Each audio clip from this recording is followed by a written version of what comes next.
Alrighty, welcome back everyone, it's Garlian here bringing you another Neverwinter video. And today we are going to continue our Lockbox Glide playlist by doing the Glorious Resurgence. What I'm calling it is version 3. As we know, they are changing the Glorious Resurgence throughout every module. So currently we're up to version 3 of the Glorious Resurgence box. So if we do take a quick look at it, you can clearly see that you're going to have the legendary mount pool is what the all-time biggie is. And the only thing that they did add to it is going to be the armored griffin. Everything else is normal, but they did, however, add the armored griffin, which isn't that big of a deal. The griffin is a pretty subpar legendary mount. There's nothing too outrageous with it, etc. Moving right along, we do have the Epic Artifact Pack, which is pretty much all the same as it's been. I don't think there was any adjustments to it. However, you can go back and watch the version 2 video to see if there is any noticeable difference. I don't notice any right off the bat. This is all pretty standard artifact stuff. Moving right along, we do have the Epic Companions, and it's the same thing. I don't notice anything right off the bat that catches my eye of being new. Like I said, you can go back and watch the version 2 and compare to see if they did change anything with these. But I mean, it's all basic companions here. You know, you should be familiar with all of these companions by now. And then the last epic pool, we do have the epic mounts, and you know, of course they added the epic griffin into the mix of things. And then other than that, it doesn't appear to be, like I said, anything new or out of the ordinary. Now basically what they did for the Glorious Resurgence is that they added the many-starred pools and just added it to the Resurgence Lockbox. So you should be familiar with all this stuff as it's from the many-starred Lockbox. First up, we have Cabal's Artifact Pack, and like I said, nothing out of the ordinary here.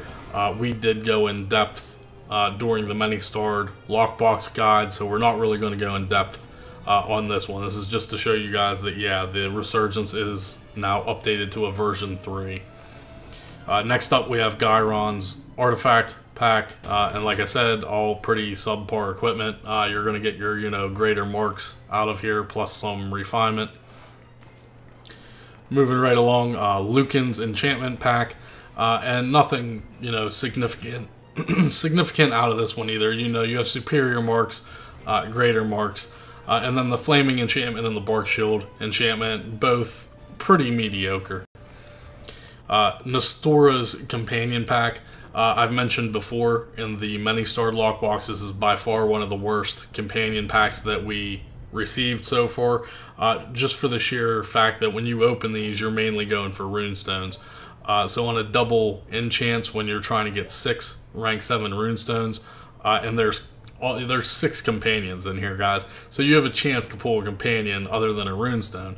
And unless you're pulling an epic one, they're not really worth that much. Like the 3 green ones, yeah, they're not really worth a lot. So you want the most bang for your buck. So this really isn't the best companion pack to be opening. Next up, the Aboleth Mount Pack, and there's 9 mounts in here, guys. Like I said, we went more in depth with this in the many-starred Lockbox guide.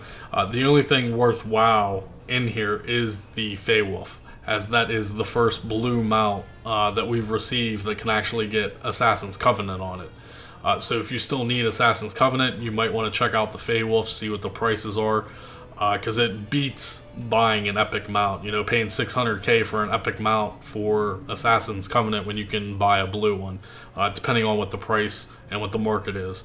But other than that, nothing really in here. You know, Shadow Wolves, they used to be, you know, a 30 to 50k mount. They're like literally like 3k. So nothing really special out of this box except the Feywolf. And then of course we have the worst pool of all time. The Ascendant Fashion Pack, which is just fashion. That's all it is fashion. If you pull this, then yeah, it's a complete loss. These don't sell for anything. This was just a test from the developers to see how well it went over, and I'm pretty sure the test failed miserably, so hopefully we don't see fashion in lockboxes ever again. But who knows what they're going to do. But yeah, nothing really exciting here. These don't even look good. Like, this fashion doesn't even look good. It'd be different if it was something that actually looked amazing, but unfortunately these just, they're not doing it. And then finally we do, the Genie's Gifts is making a return again. So like I said, overall this lockbox is pretty subpar now.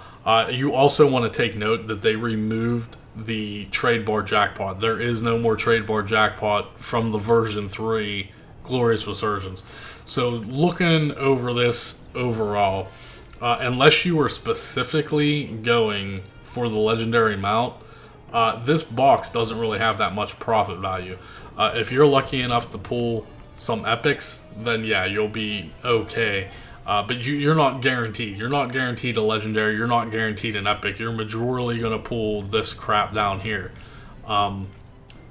In my personal opinion, like I've said it before, the Glorious Resurgent lockbox was always my go-to lockbox. It always held its market value. It always made a profit for me personally. But now there are other lockboxes out there. Like if you're looking strictly for profit, there are other lockboxes that you should look to, such as the Firemain. The Firemain is a very solid lockbox. The profit margin on this kind of stuff, yeah, not looking good. So the Glorious Resurgent version 3, you might want to stay away from it. It's going to be your personal choice. If you're really trying to get that legendary, then you never know. You might pop one and get lucky and get a legendary.